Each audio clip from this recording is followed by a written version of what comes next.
உண்மை சம்பவம் தான் அது. 80 காலகட்டத்தில் உண்மையாலுமே நடந்த ஒரு சம்பவத்தை தான் டைரக்டர் பண்ணியிருக்காரு. நான் படம் எப்படி படம் எப்படி இல்லை இந்த படத்தில் வந்து தமிழ் பசங்களுக்கும் மலையாள பசங்களுக்கும் ஃபைட் இருக்கு. அப்படியா? ஆனால் படம் எப்படி இருக்கு? இந்த படத்தில் ஜி பிரகாஷ் எப்படி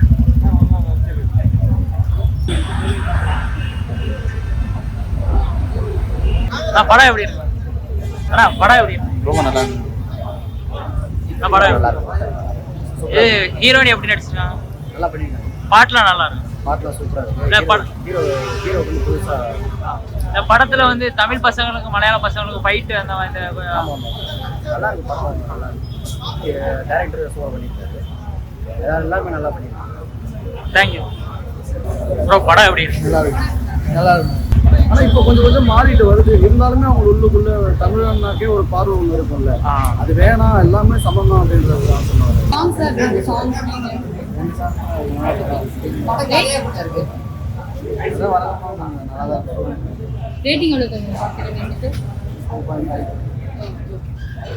ப்ரோ படம் எப்படி இருக்கு? கதையா எப்படி இருக்கு? ப்ரோ படம் எப்படி படம் எப்படி இருக்கு? சூப்பரா இருக்கு ப்ரோ. இல்லை இப்போ ரீசெண்டாக தமிழ் சினிமா இப்போ தமிழ்நாட்டில் மலையாள படம் நிறைய ஃபேமஸ் ஆகிட்டு இருக்கு. இப்போ இந்த மாதிரி ரிலீஸ் பண்ணும்போது அப்போ அவங்களுக்கு ஆடியன்ஸ் என்ன நினைப்பாங்க? கண்டிப்பா எல்லாருக்குமே பிடிச்ச படம் தான். ஜிவி பிரகாஷ் வந்து ரொம்ப நல்லாவே பண்ணியிருக்காரு.